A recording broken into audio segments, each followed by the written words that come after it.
bilang kalau manusia masuk surga bukan karena pahala, tapi karena Allah menyayanginya. Amalan apa agar kita disayang Allah?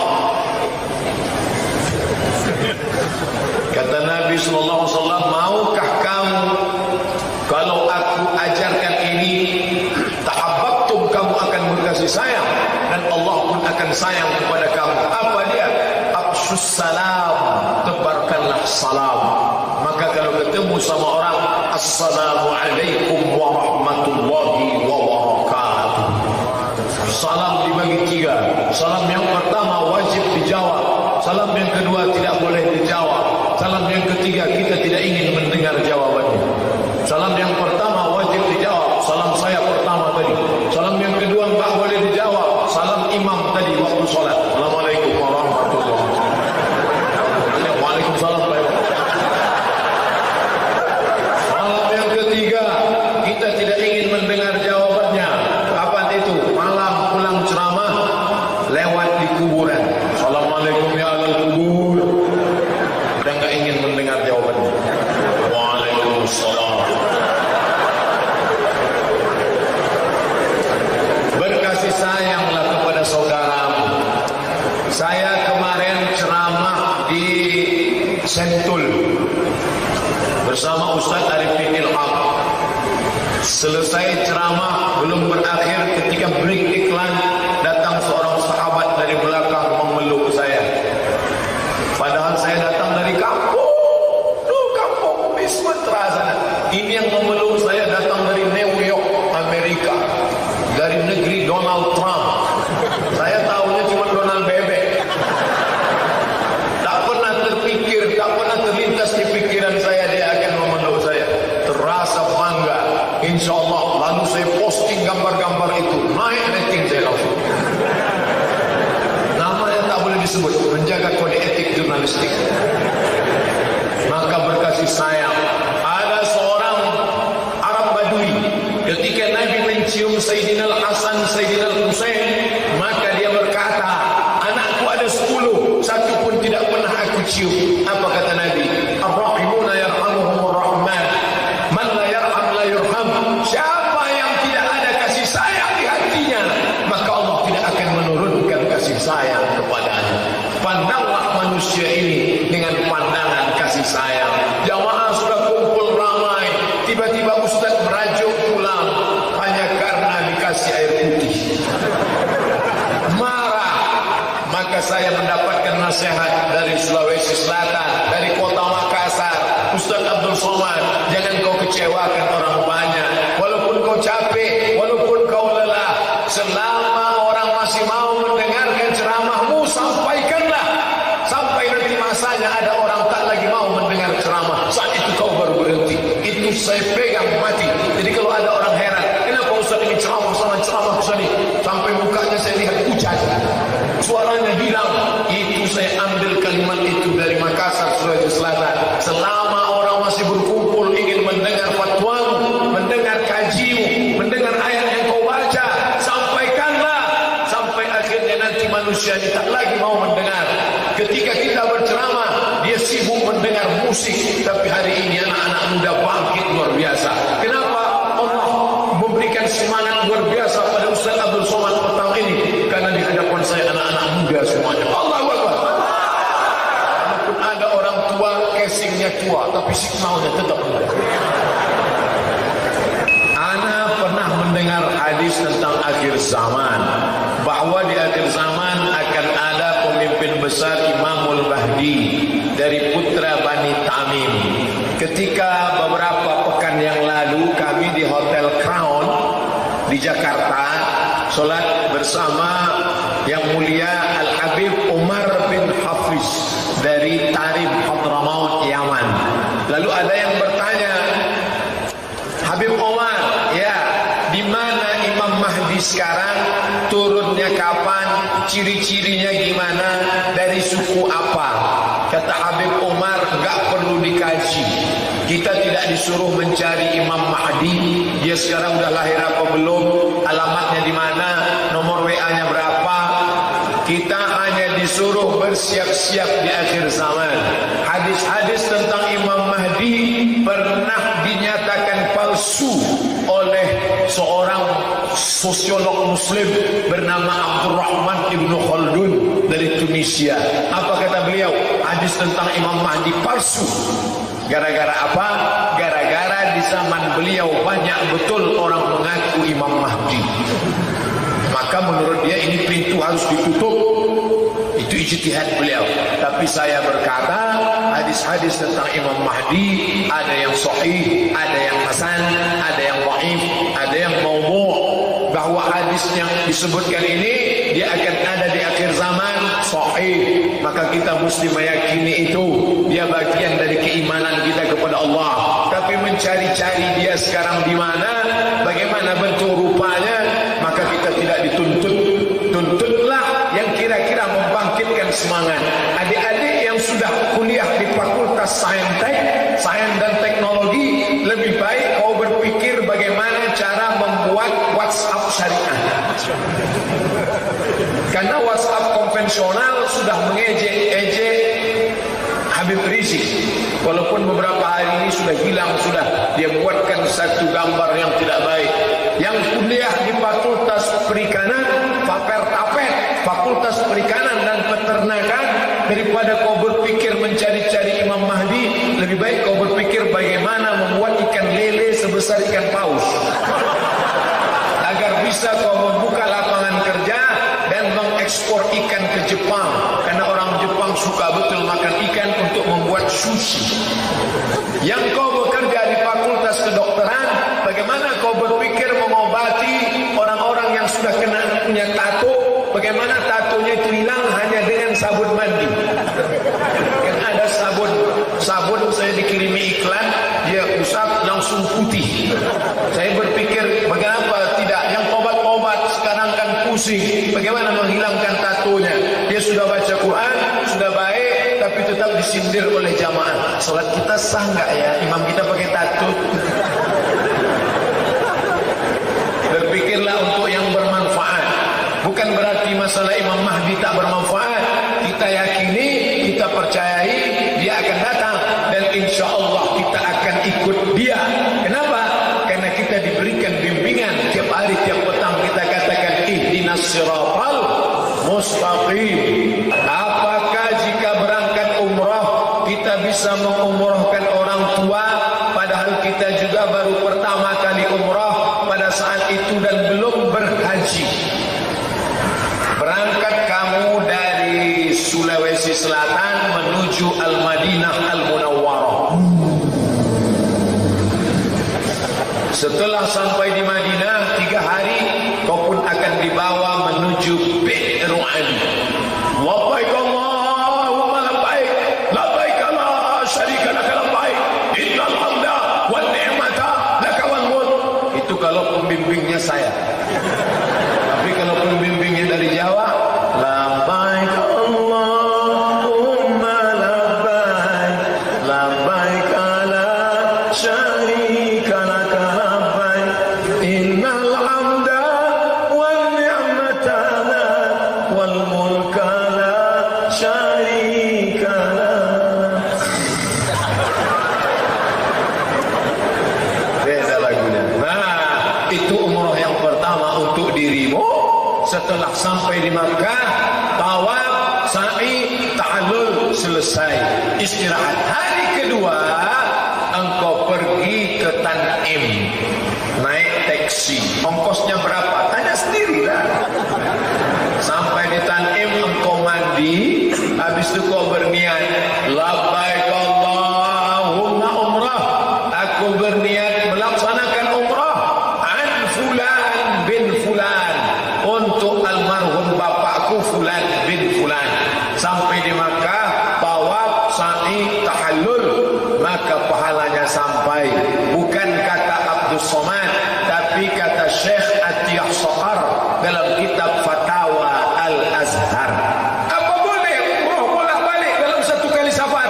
Satu kali safar hanya boleh satu umrah. Siapa yang buat dari kalau umrah bid'ah, wa kullu bid'atin dhalalah, wa kullu dhalalatin finnar. Apa boleh satu kali safar beberapa kali umrah? Boleh. Tapi katanya ada nggak boleh? mazhab Maliki gak boleh, Syekh Ibnu Utsaimin gak boleh, Syekh Abdul Aziz bin Bas gak boleh. Tapi kalau ngaji jangan cuma satu guru. Imam Bukhari gak fanatik, gurunya berapa? 2000. Kamu coba hitung gurumu sejak TK sampai sekarang, ada 200-nya. Maka baca kitab yang lain. Kata Syekh Atiyas Safar, boleh beberapa kali umrah dalam satu safar. Dalilnya mana? Hadis qauli. Gak pernah dibuat Nabi, gak pernah dibuat Nabi, gak pernah dibuat Nabi. Hadis itu ada 3 mas. Qauli ucapan, fi'li perbuatan, takriri Nabi gak melakukan tapi disetujuinya perbuatan sahabat. Maka 2 dalilnya. Qauli, Nabi bicara, al-umratu ilal umrati kafaratun lima bainahuma. Dari satu umrah ke umrah berikutnya, dari satu umrah ke umrah berikutnya penghapus dosa. Itu dalil ada umrah, ada umrah, ada umrah. Menurut mazhab Syafi'i. Yang kedua, sahabat Nabi melaksanakan umrah berkali-kali dalam satu safar. Siapa sahabat Nabi yang paling banyak melaksanakan umrah? Abdullah bin Umar bin Khattab. Anak Umar bin Khattab namanya Abdullah. I'tamara alfa marrah. Selama hidupnya berumrah 1000 kali. Umrah 1000 kali selama hidupnya. Satu safar dia umrah berkali-kali. Nah, ujung-ujungnya pasti Ustaz Somad ngajak umrah kan? Yang mau pergi umrah, tapi setahun sekali oke. Uangnya banyak, bantu sekolah anak yatim, fakir miskin, bangun MDA. Pulang dari sini cari kepala MDA. Pak kepala MDA, mana anak yatim yang belum bayar uang sekolah? Mana yang kursinya patah? Mana yang gurunya belum gajian? Ini daftarnya. Ini daftarnya. Bapak mau bantu? Enggak, mau nengok aja. Bantulah.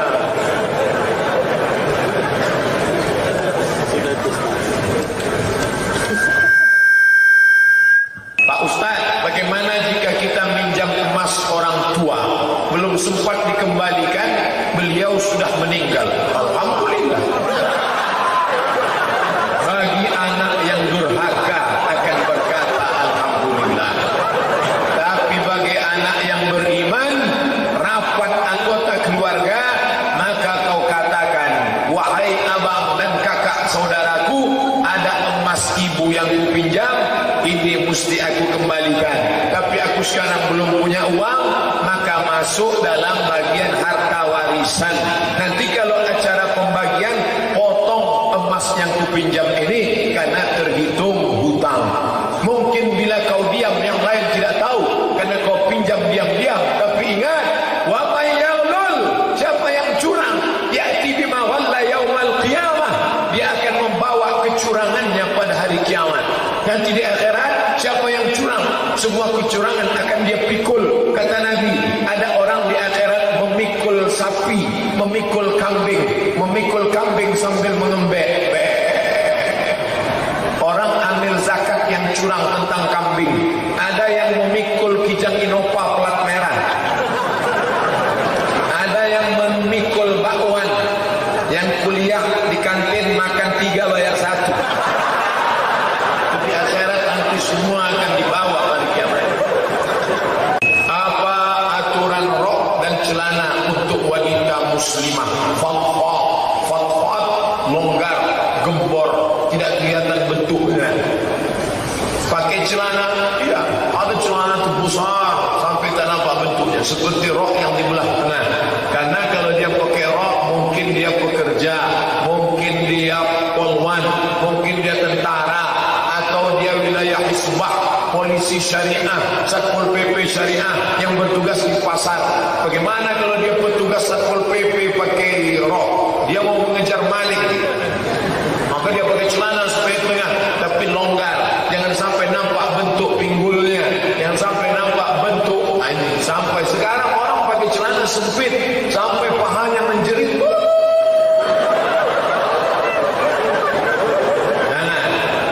Ya ayuhan nabi, wahai nabi, wahai Muhammad sallallahu alaihi wasallam, qul li azwajika, katakan kepada istrimu, wa banatika, anak-anak perempuanmu, wa nisa'il mu'minin,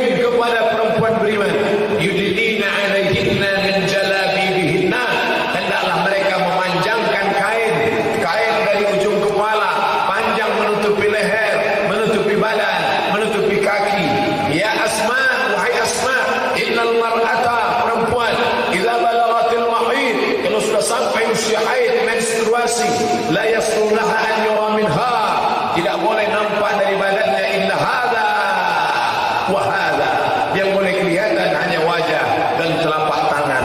Mazhab Syafi'i yang dimaksud telapak tangan zahiruha wa batinuha, bagian luar dan bagian dalam. Maka perlihatkanlah wajah seperti ibu-ibu, adik-adik sekalian, wajah kelihatan, tangan kelihatan. Foto selfie dilarang. Kalau buat tutorial hijab di YouTube boleh apa tidak?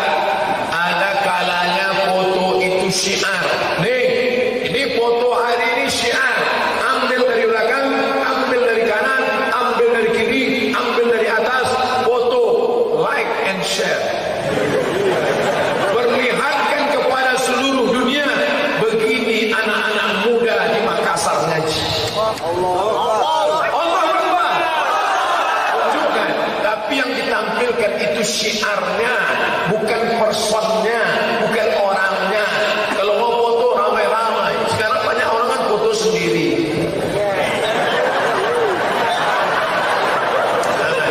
Menimbulkan fitnah. Sekarang kau masih gadis, besok kau menikah, suamimu tidak tahu bahwa fotomu sudah dipajang di setiap kamar orang, sudah dimodel-model dengan Photoshop selain. Besok itu jaga kehormatan. Mimpi itu gimana Ustaz? Saya selalu mimpikan seseorang. Jika ada yang bilang itu karena jin gimana menanganinya? Mimpi ada 3. Mimpi yang pertama dari Allah, dikirim kepada malaikat lalu masuk kepada engkau, namanya ilham. Juz'un min ajza'in nubuwah, termasuk satu bagian daripada kenabian. Tapi nabi tidak ada, maka dia ilham. Yang kedua, mimpi dari setan, membangkitkan ketakutan, kecemasan, kengerian. Maka kau baca ta'awuz tiup sebelah kiri dengan sedikit air ludah. A'udzu bikalimatillahi tammati min kulli syaitani wa hammati wa min kulli 'ainin lamma. Yanfuthu seperti huruf fa dan ta dengan sedikit air liur. Saya baca terjemahnya, bacalah doa ta'awuz dan meludah. Ini penerjemahnya bohong. Masa meludah dengan sedikit tiupan ke sebelah kiri. Yang ketiga, atghasu ahlam, proses berpikir di waktu siang yang tidak selesai terbawa di waktu malam. Maka jangan kau pikirkan orang, nanti terbawa di waktu malam. Apalagi kalau yang kau pikirkan itu bini orang,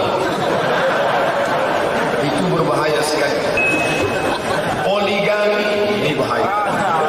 Di zaman Rasulullah bagaimana Pak Ustaz? Poligami untuk jalan agama yang dimaksud itu bagaimana?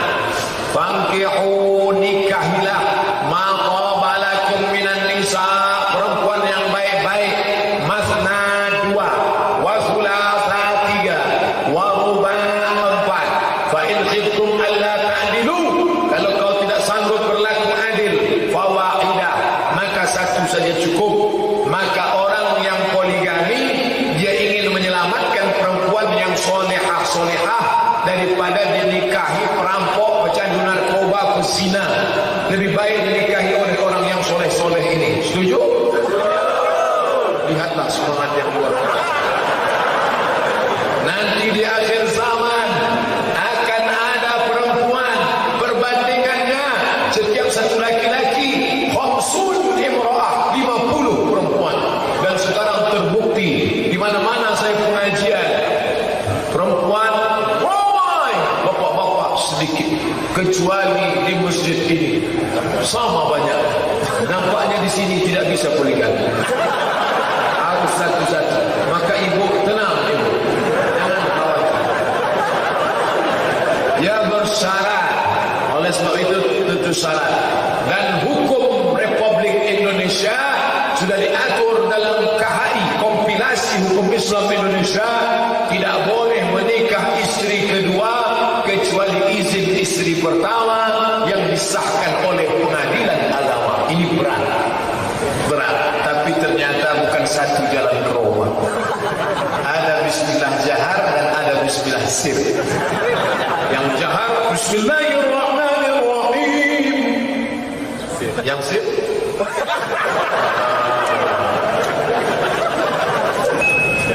Beberapa orang berpandangan bahwa konflik antar Palestina dan Israel bukan konflik yang didasarkan pada agama, tapi adalah perkara politik.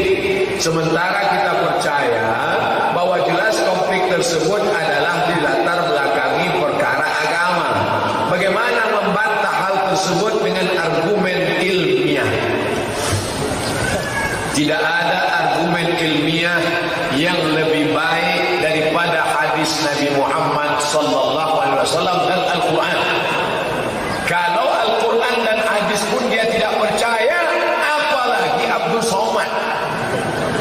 Walan tarda ankal yahud walan nasara hatta tattabi'a millatahum. Nih ayat, mereka tidak akan pernah senang sampai kau ikut kepada mereka. Apa kata mereka? Kami tidak mau mengajak kamu kepada agama kami, tapi kami ingin kamu tetap dalam agamamu, tapi mengikut cara hidup kami. Namamu tetap Muhammad, nama anakmu tetap Fatimah, tapi cara hidupmu, cara makanmu, cara minummu, cara nikahmu, caramu memandang hidup tidak dengan cara pandang seorang muslim. Apa kata Nabi?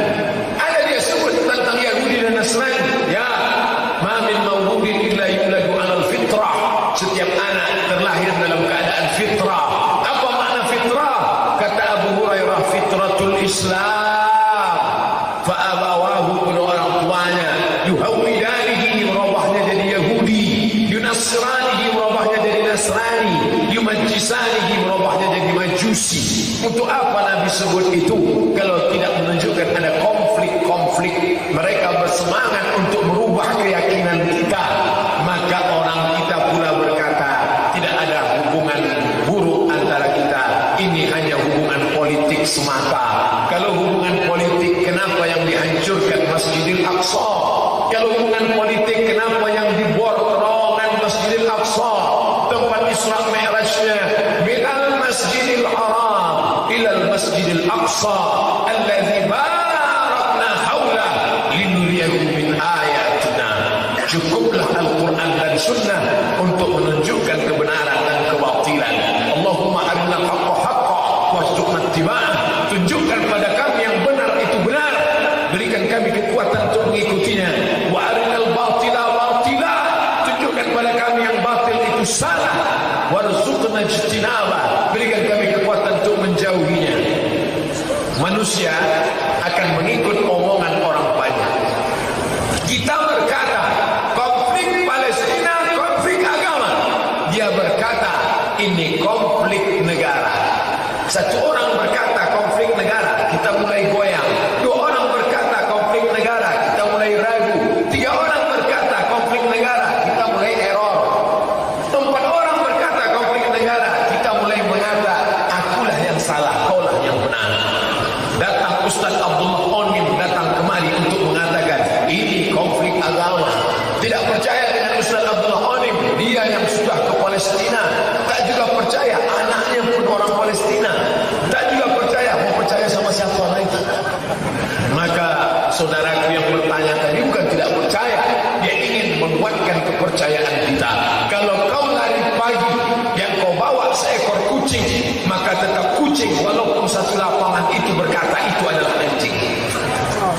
Cantik anjingnya ya, kucing. Beli di mana anjingnya? Kucing. Datang orang ketiga berkata, mantap anjingnya. Kita mulai ragu, ini anjingnya kucing.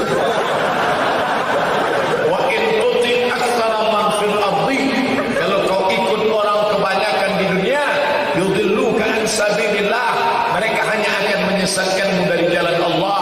Maka perbanyak Twitter, BBM, WhatsApp, posting Islam.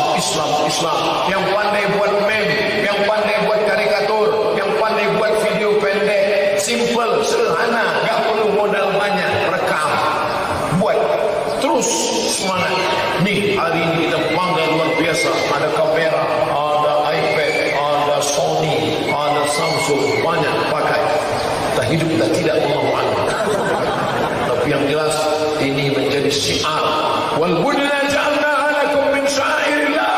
Onta-onta kami jadikan sebagai syiar, menyembelih onta sebagai syiar karena orang ramai, keramaian syiar, show force, tunjukkan kekuatan. Maka buat keramaian. Datang imam kita Tuan Samsi Ali, buat keramaian. Datang ustaz kita dari Palestina, buat keramaian. Tapi keramaian yang bukan membuat hiruk pikuk kebatilan, tapi untuk menegakkan, membangkitkan semangat. Ada orang yang lemah ketika sendirian, dia lesu, letoy, loyo. Tapi begitu ada orang ramai, bangkit semangatnya. Maka buat banyak keramaian. Terakhir, tolong jelaskan peran media dalam peradaban manusia, baik peran pengaruh buruk ataupun baik. Nabi kalau sedang lesu, dia panggil sahabatnya namanya Hasan ibnu Thabit. Hasan, mari kemari, bacakan syair. Lalu Hasan pun membacakan syair. Ketika akan berangkat perang, Hasan bacakan syair. Saat itu media yang dipakai adalah media syair, maka semua mata melihat. Maka hari ini Nabi SAW mengirim tahun 9, tahun ke-8 Fathu Makkah, tahun ke-9 Amul Wufud. Utusan ini dikirim untuk apa? Propaganda, menyampaikan dakwah Islam. Hari ini orang tidak pergi, tapi suaranya sampai lewat apa? Video pendek. Adik-adik yang pandai membuat video pendek, kalian tidak ceramah, kalian hanya potong cut, kalian buatkan Instagram, kalian buatkan fanpage, kalian buatkan akun dakwah, maka itu menjadi syiar. Manfaatkan itu untuk kebenaran. Itu pesan Ustaz kita. HP yang ada di tanganmu itu seperti AK-47. Pesan Ustaz siapa itu? Ustaz Bakhtiar Nasir. HP yang ada di tanganmu itu adalah AK-7. Tapi HP saya mati, AK-47 yang macet. Pakai dia, isi pulsanya, beli paket 2 giga, pakai untuk menyerang musuh-musuh Allah. Lantas apa yang harus dilakukan sebagai pemuda terhadap pergeseran akidah dan peradaban di bawah pengaruh media, khususnya televisi? Buatlah sinetron Islami, buatlah musik religi. Yang punya bakat-bakat, apa yang bisa kau buat? Wa qul i'malu, berbuatlah, fasayarallahu amalakum, Allah yang akan melihat amal. Boleh Ustaz tolong jelaskan? Begitu orang Riau bertanya, lembut ya, tapi mengena. Boleh Ustaz jelaskan tentang apa saja batasan aurat wanita? Innal mar'ata, perempuan, la yasluh laha an yura minha, tak boleh nampak dari badannya, illa hadza, kecuali ini, wa hadza, dan ini. Zahiruha wa batinuha, ini boleh nampak, ini boleh nampak. Kalau ada perempuan pakai baju bersayap sampai sini tak perlu. Tapi kalau udah pakai jangan diejek. Kau pun bersayap-sayap baju ini, macam mau terbang aja. Nah, jangan ejek-ejek orang. Karena kalau kita ejek orang, dia teraniaya, berdoa dia. Ini saya yakin, wallahu a'lam, bukan. Saya yakin ini COVID ini termasuk juga mungkin gara-gara kita banyak mengejek orang bercadar dulu. Nah, sekarang bercadar semua. Dulu asal nampak orang cadar, hai ninja. Asal nampak orang bercadar. Nah, sekarang bercadar semua. Oleh sebab itu maka tutup aurat. Alhamdulillah. Seandainya dipejamkan mata orang dari luar sana, bawa ke dalam ini, setelah itu suruh dia buka, suruh dia tanya, kau sekarang sedang berada di mana? Pasti dia akan menjawab, aku sedang berada di pondok pesantren. Karena semua pegawai BKD bertutup aurat, rambut tertutup, semua tertutup, ini nampak mata. Perempuan berkalung sorban. Saya belum nonton filmnya, nengok sebetulnya. Nah, kalau sebab itu sudah menutup aurat. Kemudian rambut sudah tertutup, bawah semua sudah tertutup, lalu kemudian jangan sempit. Jangan sempit. Ada juga orang bertutup tapi sempit sampai menjerit kaki. Tak boleh. Lalu kemudian jangan memakai parfum yang terlampau harum. Dipakai di pasar bawah, keciuman di sini.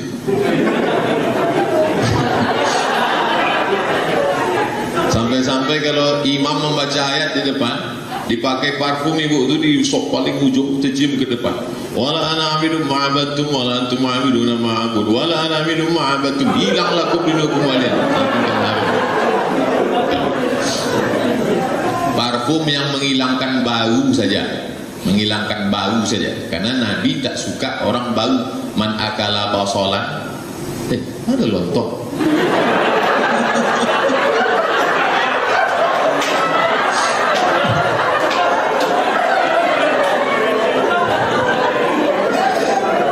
Man akala basolan, siapa yang makan bawang putih? Maksud saya tak puasa hari ini sudah tepat. Saya kalau puasa tadi kan. Man akala basolan, siapa yang makan bawang merah, bawang putih, falyatazil musallana. Siapa makan bawang merah, bawang putih, jangan dekat-dekat. Makanya kalau ada jamaah sedang di rumah makan, ada di situ petai sama jengkol, Ustaz nggak makan? Nggak. Oh. Jadi Ustaz betul tak makan jengkol petai? Sini aja kok di rumahku makan. Jadi kemudian jangan bersolek-solek jahiliyah. La tabarrujna tabarrujal jahiliyatil ula. Jangan bersolek-solek jahiliyah. Sebetulnya muka biasa aja, lipstik 2 inci. Alis dulu ukir-ukir. Saya tak ada menyindir ibu-ibu. Macam mana mau menyindir, mukanya tak nampak. Saya sebetulnya lebih nyaman sekarang nih. Jadi tidak menimbulkan fitnah. Tapi kita mau segera berlalu, tapi orang tetap menutup aurat. Kemudian layar drip Nabi arjulihinna, jangan memukulkan kaki ke lantai. Jadi perempuan jahiliyah dulu kaki itu dipasang gelang, berjalan dipukulkan kuat-kuat, kerincing, kerincing, kerincing, semua mata menengok. Tidak boleh. Zaman sekarang ada juga orang buat seperti itu. Lalu kemudian pakai kutek-kutek. Kau kenapa pakai kutek? Dulu waktu saya dosen di UIN, ada mahasiswi, kau kenapa pakai kutek? Senyum dia. Kenapa? Ini bukan kutek Pak. Apa itu? Black inai. Ustaznya pula jadul, tak tahu itu black inai. Tak masuk air wudhu ke dalam. Tapi waktu dalam keadaan uzur dalam haid boleh, tak apa-apa. Rambut dicat-cat. Namanya buseri, boleh cat sendiri.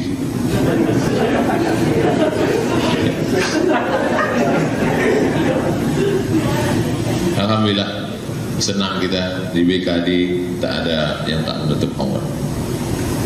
Saya mau tanya, daerah saya ada pembagian warisan laki-laki mau secara agama. Secara agama maksudnya perempuan 25, laki-laki 50 berdasarkan ayat lidzakari mithlu hadzil unsyayain. Sedangkan yang perempuan maunya pembagian secara adat.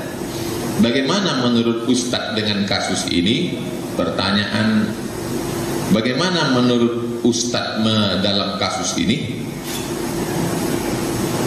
Arisan-arisan keluarga, jangan lagi cerita silaturahim, sabar. Pas pembagian harta warisan bawa perang panjang. Motong sapi tak sanggup, motong saudara sanggup. Oleh sebab itu arisan keluarga cobalah robah judulnya pembagian warisan menurut Islam. Begitu kalau arisan keluarga. Nah, kalau bapak ini nanti mati, jangan cari ustadz yang kasar gitu, sakit hati dia. Lembut-lembut lah. Kalau si Anu meninggal, nah itu buat orang Jawa. Walaupun tujuannya di situ. Karena orang tua ini ibati dia kalau langsung cerita mati kan. Meleleh air mata dia. Lalu kemudian dijelaskanlah pembagiannya begini Pak, kalau suami meninggal, istri ada anak, maka dapatnya 1/8. Kalau tidak ada anak, dapatnya 1/4. Langsung ibu tuh buka kalkulator. Banyak juga Pak Ustaz gitu ya. Anak laki-laki 2 kali bagian anak perempuan. Ini bukan rasis.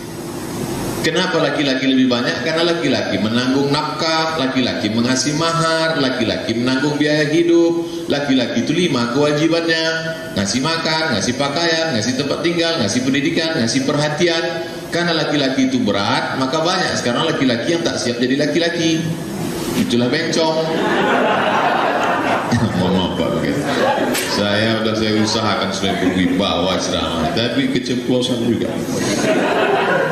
Nah, seandainya kita adik-beradik 2 perempuan, 3 laki-laki, bersepakat kita adik-beradik mau bagi rata saja, boleh apa tak boleh? Boleh, dengan syarat dan ketentuan berlaku. Syarat pertama, kita adik-beradik ini semuanya sudah akil balik. Kalau ada satu yang keterbelakangan mental atau satu anak kecil, tak bisa, karena mereka tidak dianggap ahliyatut tasarruf, orang yang bisa mensedekahkan hartanya. Yang kedua, masing-masing tahu jatahnya berapa. Kalau dipakai syariat Islam, kau sebetulnya jatahnya sekian, tapi karena kita bagi rata, kau jadi sekian. Jangan ketika bagi rata, cuman setuju semua, setuju, selesai itu dihitungnya di rumah, banyak juga rupanya. Nah, ini menjadi sengketa. Dia tak apa-apa, anaknya mengamuk, tak jadi beli motor baru. Nah, ini penting. Lalu kemudian pula yang ketiga, kalau jatah dia lebih tadi dibaginya untuk adiknya perempuan, maka kelebihannya itu sebagai sedekah, jangan diungkit-ungkit. La tubtilu shadaqatikum bil manni wal adha. Begitu dalam fatwa Asy-Syabakah Al-Islamiyah Syekh Dr. Abdullah Balfaqih. Syekh Dr. Abdullah Balfaqih mengatakan boleh bagi rata dengan musyawarah, tapi cukup syarat dan ketentuan berlaku. Tapi hukum asalnya laki-laki 2 kali bagian perempuan. Selaku ASN, kita wajib melaksanakan tupoksi yang telah diamankan dan mencapai hasil maksimal. Menurut Ustaz, bagaimana kalau tupoksi yang kita laksanakan itu menyebabkan orang lain kehilangan pekerjaan dan penghasilan untuk menopang ekonomi keluarga dan biaya pendidikan bagi anak-anak mereka?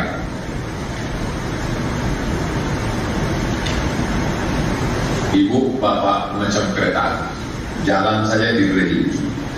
Siapa yang main-main di rel, ketabrak aja.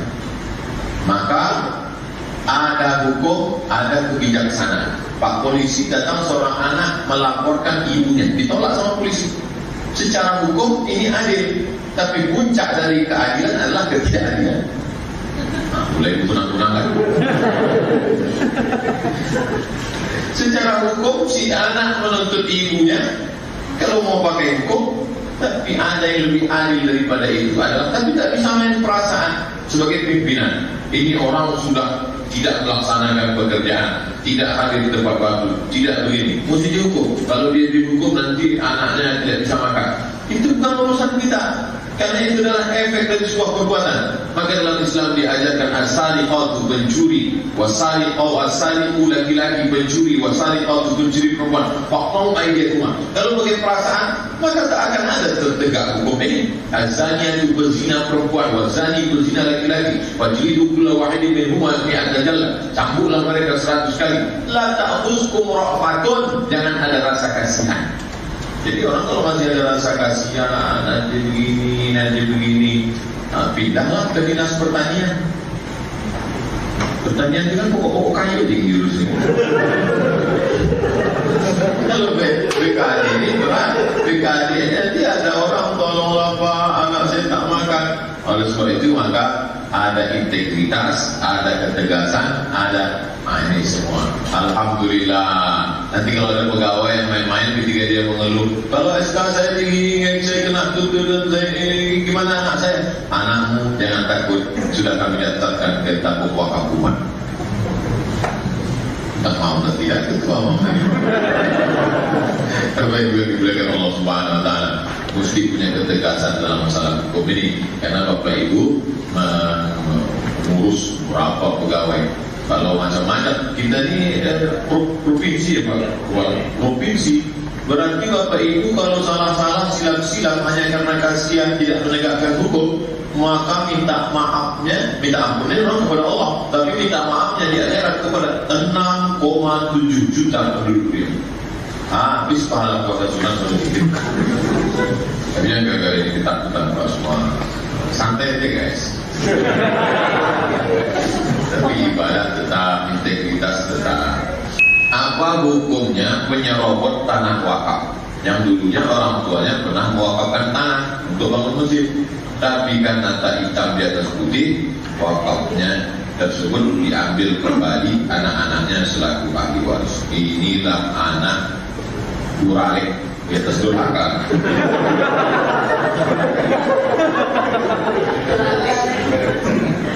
Jadi Bapak Ibu yang sudah mewakafkan tanah, supaya besok pagi, kalau bisa besok pagi, pokoknya cari hari lain, lapor ke Pak Kepala BKD supaya izin ke kantor KUA. Apa guna ke kantor KUA? Mengurus akta ikrar wakaf. Di mana posisi tanah itu, cari Pak KUA, sudah ada formulirnya, akta ikrar wakaf, diikrarkanlah di situ, disaksikan Pak KUA. Aku wakafkan tanahku ini untuk masjid tunai, kata pengurus masjid, aku terima. Masuk jam 8, jam 11 keluar, cepat. Entah karena saya kenal lama sama dia malam, tapi kami dulu urus cepat. Setelah itu akta ikrar wakaf ini dibawa ke Badan Pertanahan Nasional, BPN, Kanwil atau Kota Pekanbaru, lalu keluarlah di situ. Saya melihat dengan mata kepala saya sendiri, tertulis di situ pemilik tanah yayasan. Jadi semua tanah yang diwakafkan nanti itu lapor dulu ke Pak KUA, lalu hasil dari akta ikrar wakaf dibawa ke BPN, Badan Pertanahan Nasional. Semua tanah itu milik yayasan tabung wakaf. Dan Abdul Somad ketika meninggal tak bisa diwariskan ke anak keluarga karena sudah fakta integritas. Kalau saya mati semua tinggal milik umat, baru saya berani menerima wakaf. Selama ini tidak takut kita. Coba punya banyak tanah, kita gunakan mati dipakai cacing tanah, diimbit tanah. Anak-anaknya ini aku sampaikan, hai anak-anak yang mengambil wakaf ayah kalian, balikkan lagi, kalian tak akan lama hidup durhaka pada orang tua karena membatalkan wakaf orang tua. Sampai-sampai apa kata Nabi, siapa yang meminta al-aidu ila hibatihi kalkalbi alladhi yaudu ila qaidihi, orang yang mengambil hibah wakaf orang tuanya atau dia seperti anjing yang menjilat muntahnya. Diajib Nabi seperti anjing. Nauzubillah. Apa hukumnya menjual kulit kurban? Man ba'a jilda udhiyatihi fala udhiyatalah. Siapa yang menjual kulit hewan kurbannya, maka tiada kurbanlah baginya. Hadis Nabi. Man ba'a jilda udhiyatihi, siapa yang menjual kulit hewan kurbannya, fala udhiyatalah, maka tiada kurbanlah baginya. Karena Ustadz menyampaikan begitu, diguntinglah kulit hewan kurban ini kecil-kecil, dimasukkan ke plastik, dibagi kepada semua anggota komplek. 2 hari sesudah itu komplek bau bangkai. Karena kulit dicampakkan ke tong sampah. Petugas sampah sibuk makan daging, sakit kepala tak datang 2 hari. Akhirnya menjadi mudarat. Win-win solution, jalan tengah. Kulit hewan kurban dibagi ke fakir miskin. Fakir miskin? Ya, ini ada kulit. Tak mau, maka jual kepada www.kulit.com. Assalamualaikum Pak, olah kulit. Ya, bisa kami jual kulit? Bisa. 1 kulit kambing berapa? 100. Ini ada 10 kulit 1 juta. Panggil fakir miskin. Mau kulit? Tak mau. Udah jadi duit? Mau? Kasih. Jadi panitia tetap menjual, hasilnya tidak dipakai untuk beli kresek, tali, makan siang, tak ada. Semuanya diserahkan ke fakir miskin. Saya yakin Bapak Ibu ada yang panitia kurban nanti sampaikan itu. Kalau takut segan menyampaikannya, ada rekamannya, share ke dia. Rekamannya bisa ditonton di Tabung Wakaf Official. Subscribe, like and share. Semua hasil video dari Tabung Wakaf ini diserahkan ke tabung wakaf. Semua hasil video tabung wakaf serahkan. Maka dengan menonton, Ustaz Abdul Somad tak ada ngambil seperak benar. 100 perak, apalagi 100. Ustaz, ini ada pertanyaan bonus. Ada pula. Kenapa Tuan Guru kami ditolak untuk ceramah di Eropa? Saya sampai ke Swiss, sampai saya tak boleh masuk. Saya tanya, kenapa tak boleh masuk?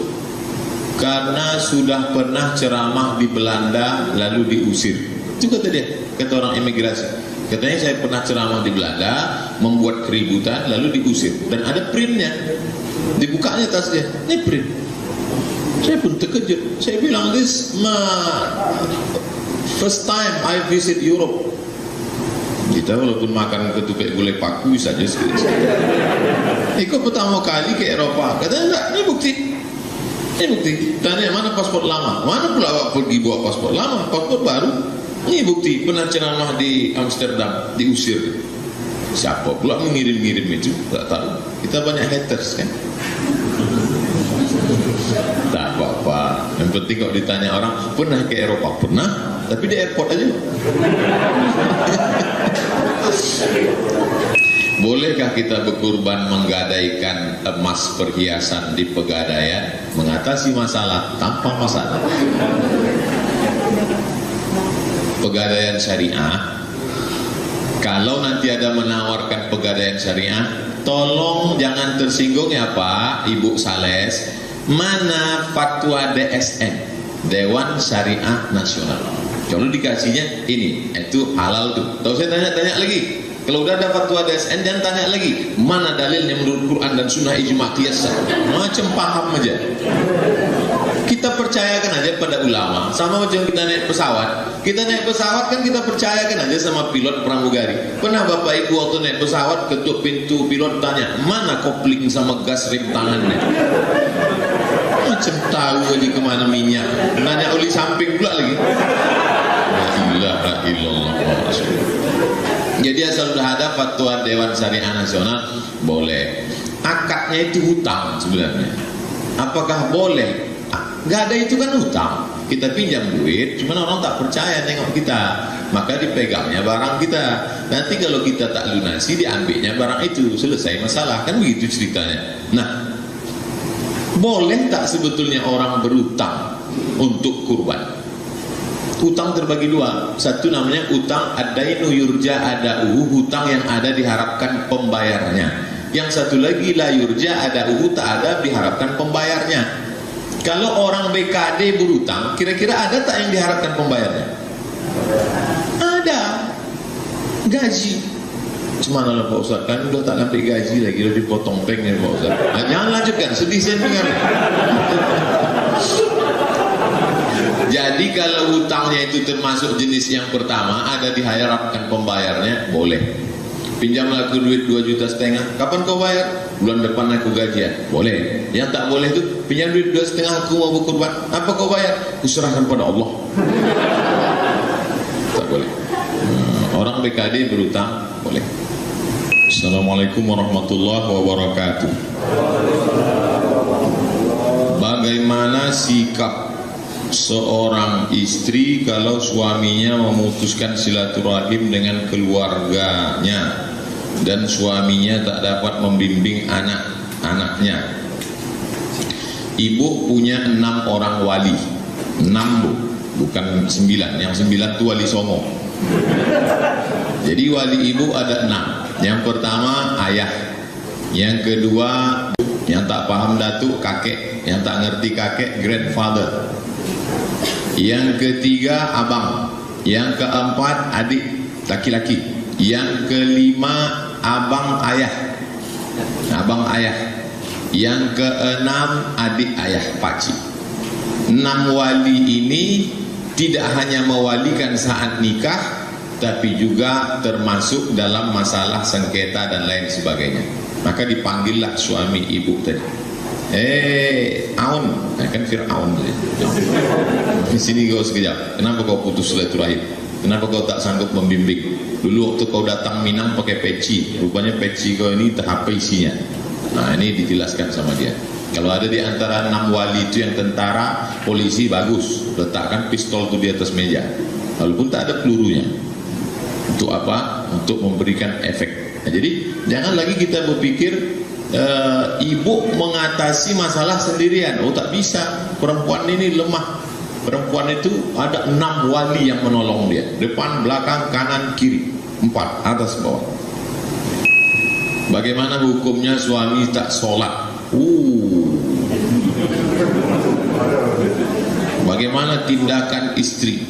Kekeliruan. Ibu sudah ngaji, tiba-tiba pulang ke rumah, dipanggilnya suaminya, sini bang, lalu dia pula khutbah kultum di situ. Laki-laki mana mau diceramah? Oleh sebab itu maka wali ibu memanggil dia supaya dia sholat. Kalau dia tak sholat itu karena malas, maka dia fasik. Kalau dia tak sholat itu karena ingkar, maka dia kafir. Jadi orang yang tak sholat itu ditanya, kau ini tak sembahyang karena malas atau ingkar? Aku ingkar, kafir, berarti fasah. Tapi kalau kata dia, aku ini sebetulnya mau sholat, tapi belum ada geraknya lagi, nah itu fasik gitu. Allahu la yahdil qaumal fasiqin. Maka dia mesti diberitahu dengan ketegasan. Tak bisa main imbau-imbau. Itu makanya ibadah ini tak jalan karena main imbau. Sholat diimbau, puasa diimbau. Mana ramai? Yang ramai itu Minang Maimbau.